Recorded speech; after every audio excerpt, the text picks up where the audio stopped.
Hey, it's Mike G back here with the extension series. We're going to take a look at OG Anunoby here today.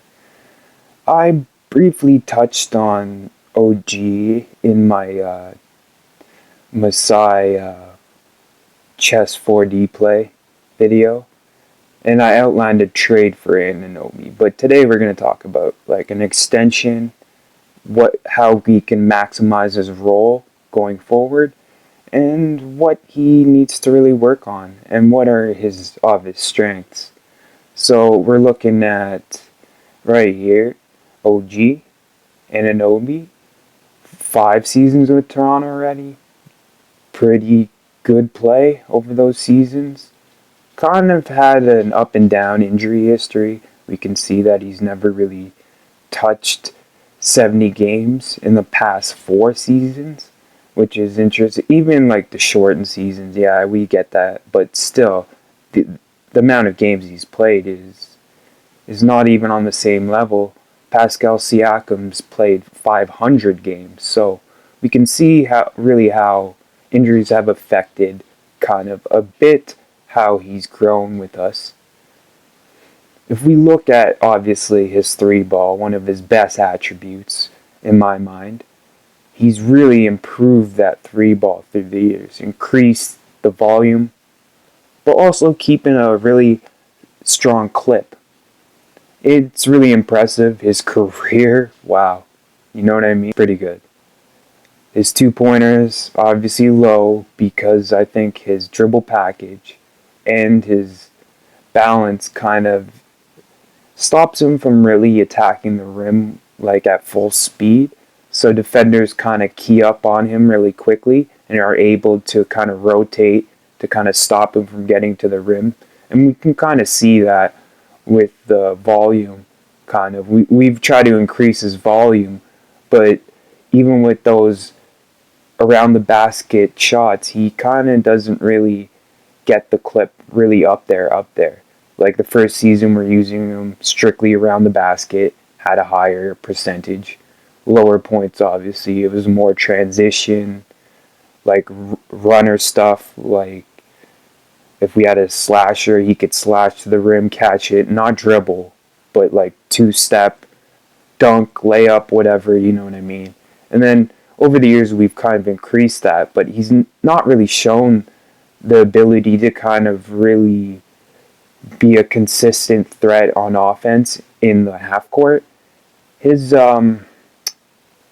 his mechanics are a bit slow because I think he needs to really set himself up balance wise properly, or he can get off balance and get out of control. So it's a work in progress, but I think if we increase his role and he's increased the work he's put into that, I think we might be able to see an improvement over that. His free throws have improved. He's a decent free throw shooter now. 75 is not bad. His rebounds, yeah, they're kind of like where they're at now. I think as a rebounder, he's in there, but we need him on defense. We need him back kind of containing the lead man on the break and stuff like that, like controlling the other team's best player. If he breaks out, we need OG to kind of slow him down. And obviously his defense is why we love him so much, and he does get a lot of minutes, even from the time of being a rookie. 20 minutes for a rookie is quite a bit. And starting 62 games, that's a lot. So he's got the experience. It's just he's never really taken that next level on offense. Like as a playmaker, I think the dribbling and moving around in the half court has really limited his assist numbers. I think he's more of like a swing guy, I think. When he gets those assists, he's swinging the ball around on the perimeter. He's usually on the left or right side of the top of the three-point line, swinging to that corner shooter, and that's where his assists come from. He's not really a playmaker in the post like that. I think we use him exclusively as a finisher. We clear out the paint and let him kind of try to bull his way into a basket or two. Steals, yeah, he's a great defender. We know that. Blocks, yeah, he's more on the perimeter. We like him in the half court. We like him not necessarily just exclusively around the basket, but he can guard the five. He's the most versatile defender in the whole league, with guarding almost every position almost equally. It's really impressive the kind of balance he gains, and he's really solid. Like as a defender, he doesn't really like foul too much, even though he's on the best guys that really get those foul calls, like the stars and stuff. So it's really interesting. His points, like, like more minutes, yeah, he's gonna get more points, but until he improves his half court game and his balance and his dribbling package and the way he moves in the half court with a little more speed and urgency and a little bit more force, I think we won't see that really peak because we can't really give him any more minutes. So I think like the only place for him to go offensively is to work on the twos and the mid range and working through screens, off screens, like ball handoffs and stuff coming down the lane, passing, kicking to the shooters and stuff. I think he needs to really work on that because Pascal has taken a massive leap in that department. So we'll take a look at his salary right now. So we re-signed him recently. It was a good number. Masai's a great numbers guy.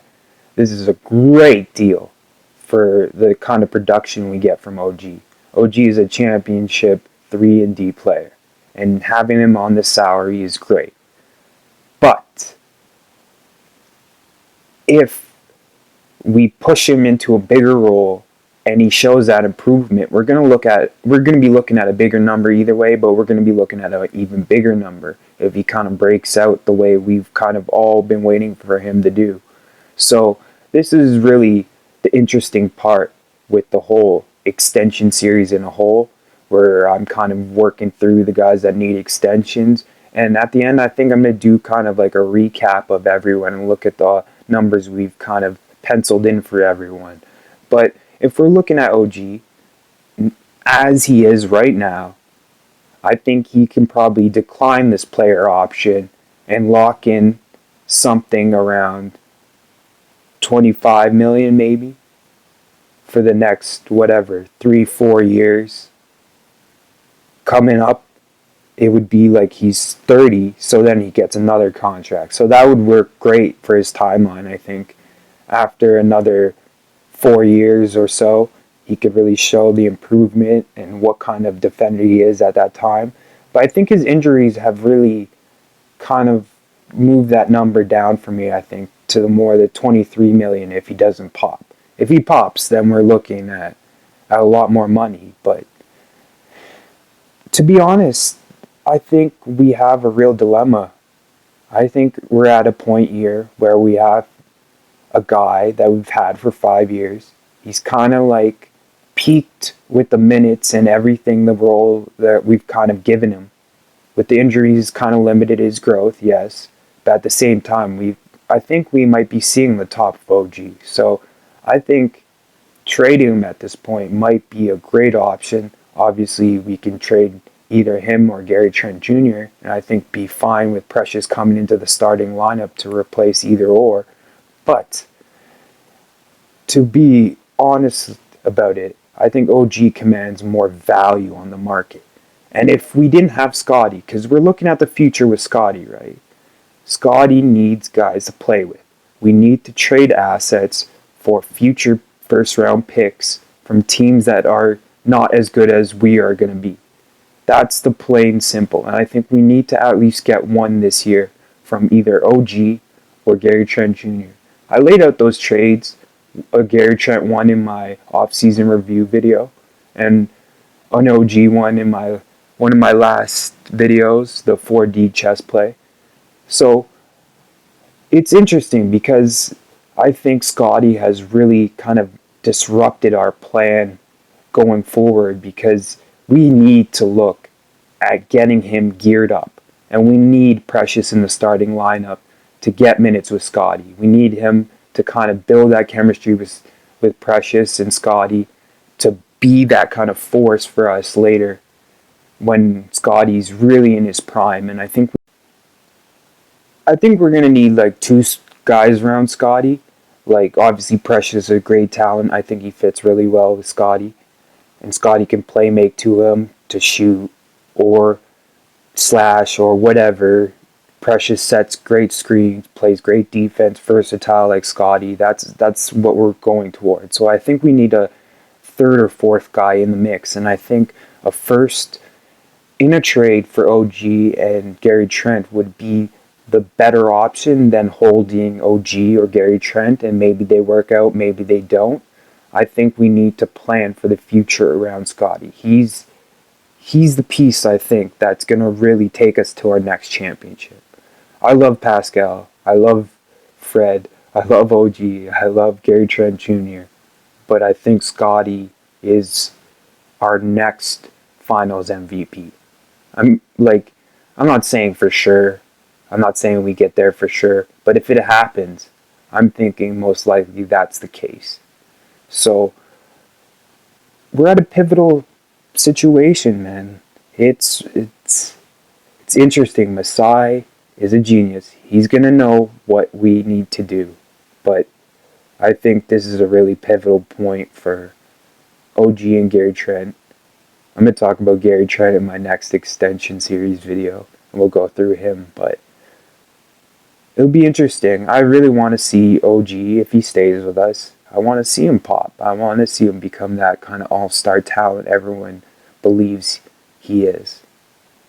At the same time, we might be looking at a player in all business sense that has reached the level he's going to reach. And it might be time to kind of see if we can take that value up a notch and get it for Scotty versus Pascal. Because I think Scotty can help Pascal now, so we can kind of like pull OG back from a leadership position and put Scotty in that kind of third role leader and kind of groom him to be one day the top dog, the lead leader. So it's interesting. We have a lot of dynamics. We have a lot of great players. It's a great problem to have. Guys that are going to earn more money because they actually play great basketball. And we have assets to trade too. We have all our picks. I think getting a couple other teams' picks would really open up options to trade our picks for rental players to kind of gear up around this team and push for this playoffs, but have picks in the bank to be around Scotty. It's a great move in my mind.